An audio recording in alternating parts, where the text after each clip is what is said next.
Olá, meus amores, bom dia. Vamos iniciar nossa correção no livro módulo 3, páginas 205 e 206. Vamos iniciar pela questão 1, que diz o seguinte: analise as situações descritas a seguir. E classifique as grandezas físicas citadas em escalares ou vetoriais, escrevendo os números romanos nos quadros correspondentes. Então, a gente vai analisar se elas são grandezas escalares ou grandezas vetoriais.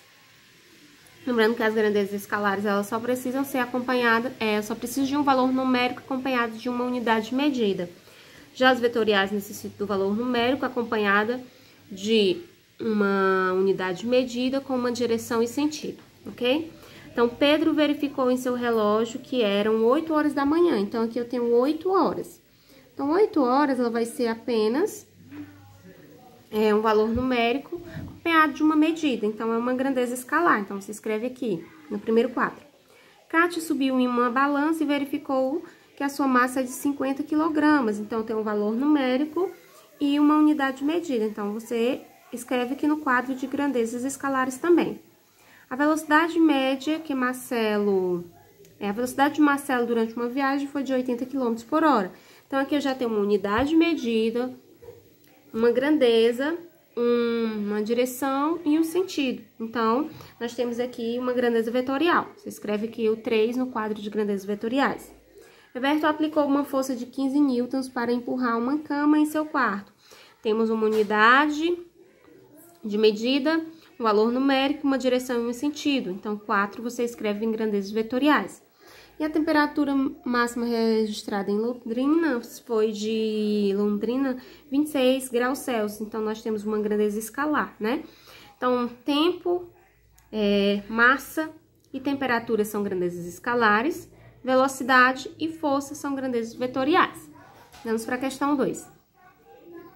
A situação apresentada na fotografia abaixo mostra duas equipes com 3 crianças de cada lado brincando de cabo de guerra. Sabendo que as forças aplicadas pela equipe A são 198, 102 e 100 newtons, e que as forças aplicadas pela equipe B são 106, 183 e 150 newtons, responda as questões fazendo os cálculos no caderno. No item A, ele quer a intensidade, a direção, o sentido da força resultante. Então, vamos calcular primeiro a força resultante. Lembrando que aqui, na equipe A, nós temos 3 pessoas aplicando 3 forças no mesmo sentido. Na equipe B, nós temos 3 pessoas iguais aplicando força no mesmo sentido. Já quando eu faço a comparação da equipe A em relação à equipe B, então que elas estão aplicando força em sentidos diferentes. Então, como é que eu vou fazer para calcular a força resultante? Primeiro, eu vou calcular a força aplicada na equipe A e na equipe B separadamente. Depois eu calculo a força resultante aplicada pelas duas equipes. Então, vai ficar da seguinte forma: a equipe A, como elas estão aplicando força no mesmo sentido, vai ficar força 1 mais força 2 mais força 3, que é 198 mais 102 mais 100, que dá 400 newtons. Já a equipe B, como elas estão aplicando também no mesmo sentido, as 3 pessoas, então eu vou fazer força 1 mais força 2 mais força 3. Então, a força B vai ser 160 mais 183 mais 150, dá 493 newtons. Agora, a gente vai calcular a força resultante das duas equipes aplicadas. Como é que vai ser a força resultante? Como nós temos que essas equipes estão aplicando forças em sentidos diferentes, então, a gente vai fazer a força B menos a força A, porque a força B é o maior resultante de força. A gente, então, faz o maior resultante de força pelo menor resultante de força. Então, a força resultante vai ser 493 menos 400, que dá 93 newton. Então, a nossa força resultante, que é a mesma coisa que determinar a intensidade, é 93 newton. A direção é na horizontal e o sentido, como quem vai ganhar a equipe B, é para a direita. Já no item B, ele pergunta qual das equipes que ganharem a brincadeira. A equipe B, né? Porque ela aplicou a maior intensidade de força, tá? Agora, iremos para a página 206. Pede o seguinte, na questão 3. De acordo com as leis de Newton, relacione a coluna da esquerda com a coluna da direita. Então, a primeira lei de Newton diz o quê? A primeira lei de Newton, ela vai dizer o quê? Érica estava dentro de um ônibus em movimento quando ele freou bruscamente e arremessou. Érica para frente. Então, ela está se referindo à primeira lei de Newton, né? Que diz o seguinte: se um corpo está em repouso, ele tende ao repouso.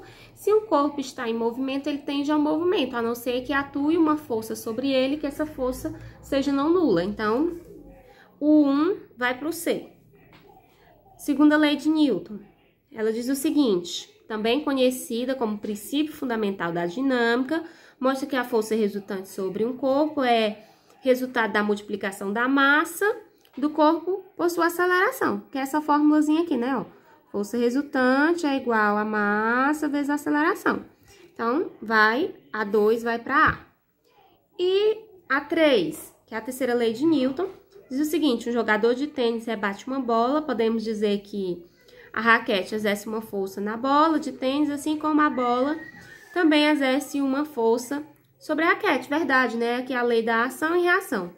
Então, vai ficar a seguinte resposta: 1C, 2A, 3B. Na questão 4, pede para observar a ilustração aqui apresentada. E no item A, pede o seguinte: o que Rodrigo deve fazer para que a maçã chegue até Catarina? Para que a maçã chegue até Catarina, o que o Rodrigo deve fazer? Ele deve empurrar a maçã para o lado da Catarina, né? Da direita para a esquerda. Então, o que a gente pode escrever aqui? Para que a maçã chegue até Catarina, Rodrigo deve empurrá-la, aplicando uma força sobre ela, na direção horizontal, no sentido da direita para a esquerda, pois assim a maçã vai adquirir uma aceleração e iniciará um movimento até a Catarina. No item B, qual a lei de Newton que mais se relaciona com a resposta anterior? É a primeira lei de Newton, a segunda lei de Newton, a terceira lei de Newton. Observe que eu vou aplicar uma força, então vou ter uma resultante de força. Eu vou aplicar uma força em um corpo e ele vai adquirir uma velocidade que vai adquirir uma aceleração. Então, seria a segunda lei de Newton, né? Ou o princípio fundamental da dinâmica. No item C, sabendo que a maçã tem uma massa de 100 gramas, qual é a intensidade de força que o Rodrigo deve aplicar para que na fruta para que ela adquira uma aceleração de 4 metros por segundo ao quadrado? E para fazer esse cálculo, vamos desconsiderar o atrito existente entre a maçã e a mesa. Faça os cálculos no caderno. Vamos fazer aqui mesmo. Então, a gente vai usar essa fórmula aqui, ó. Força resultante é igual a massa vezes a aceleração. Lembrando que a massa foi dada e a aceleração também. Só que essa massa foi dada em gramas. E a massa ela tem que ser aplicada na fórmula em quilogramas. Então, eu vou dividir por 1000, né? Voltar 3 casas. 1, 2. Então, vai ficar assim, ó. 0. Vou voltar, gente, só aqui, ó, corrigindo. Eu vou voltar 1, 2, 3.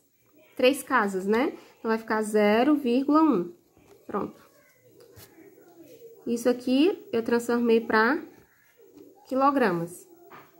Então, eu tenho que a força resultante vai ser igual a 0,1 vezes a aceleração, que é 4.